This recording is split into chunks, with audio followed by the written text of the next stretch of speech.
Hello दोस्तों, मेरी channel zoology club में आप सबको स्वागत करती हूँ। ये हमारा पोल्ट्री फार्मिंग चैप्टर के अंदर पार्ट 5 नंबर वीडियो है और ये हमारा लास्ट वीडियो है इस चैप्टर के अंदर। तो हमारा जो 8 नंबर क्वेश्चन है वो है डिजीजेस ऑफ पोल्ट्री बर्ड्स, मतलब पोल्ट्री बर्ड्स के अंदर जो डिजीज़ होता है उसके बारे में अब हम डिटेल्स पे जानेंगे। तो शुरू करते हैं एक्टोपैरासाइटिक डिजीज से। First disease is poultry mites. Cause all cases of poultry are susceptible to mites, some of which are bloodsuckers, while others live in the skin, feather, air passages, etc. Of primary concern in the mite Ornithonessa silverium, which is a serious pest of chickens. मतलब ये जो mites होता है वो blood suckers होता है और वो जो पोल्ट्री होता है उसका स्किन पे नहीं तो फेदर्स पे नहीं तो एयर पैसेजेस पे रहते हैं, और वो जो माइट के वजह से होता है उसका साइंटिफिक नेम है ऑर्निथोनेसा सिल्वेरियम, और ये एक सीरियस पेस्ट है चिकन का।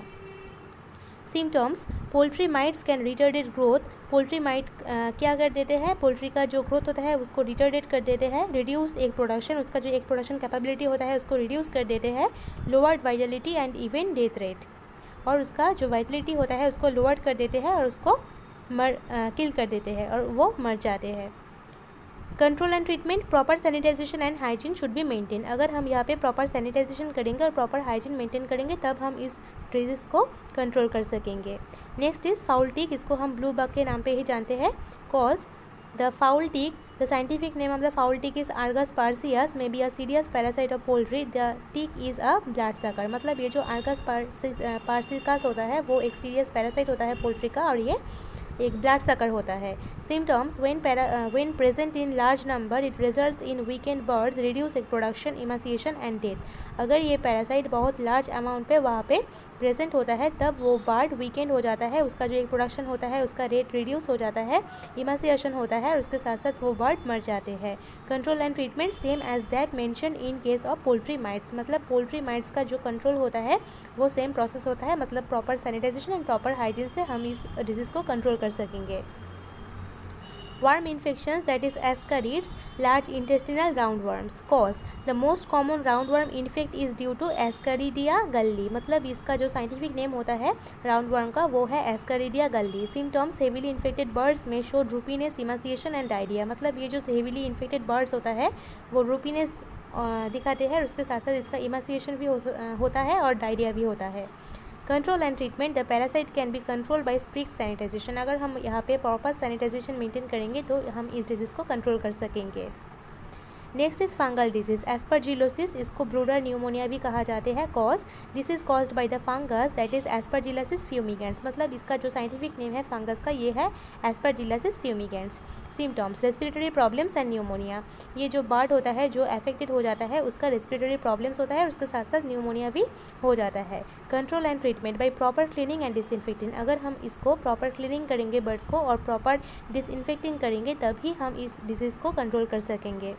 Next is moniliasis, that is Thropmiosis thrush. Cause: it is caused by a yeast like fungus that is Candida albicans. ये जो फंगस का नाम है इसका साइंटिफिक नेम है Candida albicans.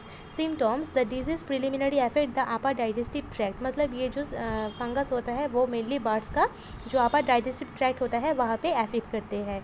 Control and treatment: daily cleaning and sanitising of the watering system et cetera. अगर हम proper cleaning करेंगे, डेली क्लीनिंग करेंगे और प्रॉपर सैनिटाइज करेंगे तभी हम ये डिजीज़ को कंट्रोल कर सकेंगे। Next is protozoan disease, coccidiosis.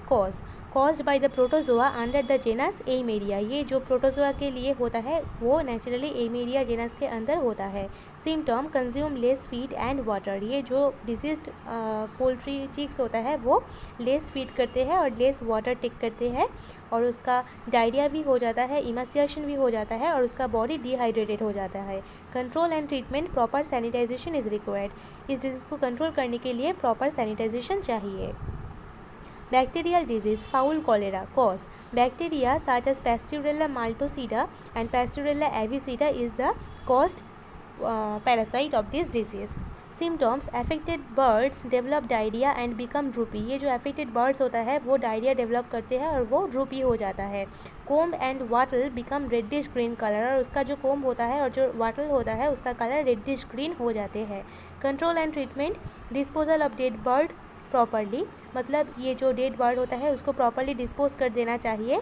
Cleaning and disposal of house equipment, और जो हाउस होता है रेयरिंग हाउस मतलब जो फाउल का हाउस होता है उसको प्रॉपरली क्लीन करना चाहिए, और जो डेड बर्ड होता है उसको प्रॉपरली डिस्पोज कर देना चाहिए, तभी हम इस डिजीज़ को कंट्रोल कर सकेंगे।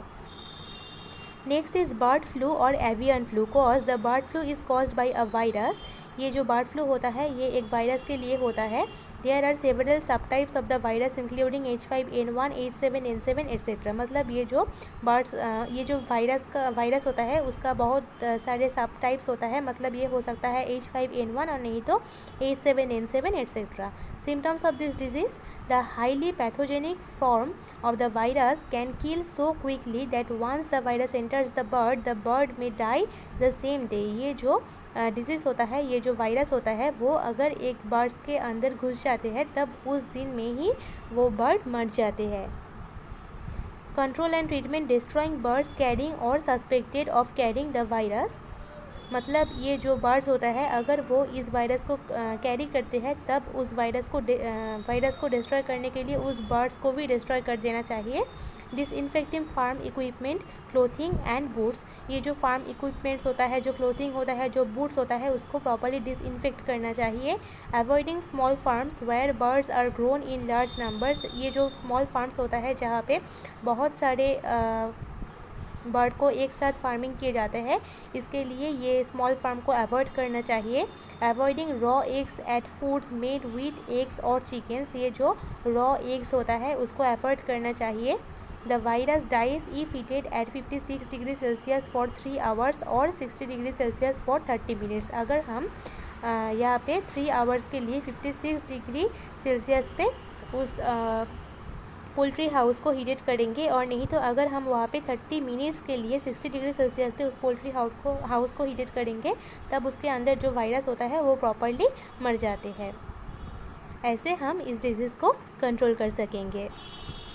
अगर आपको मेरी वीडियो पसंद आए तो मेरे चैनल को ज़रूर सब्सक्राइब कीजिए और उसके साथ साथ इस वीडियो को लाइक कीजिए और शेयर कीजिए।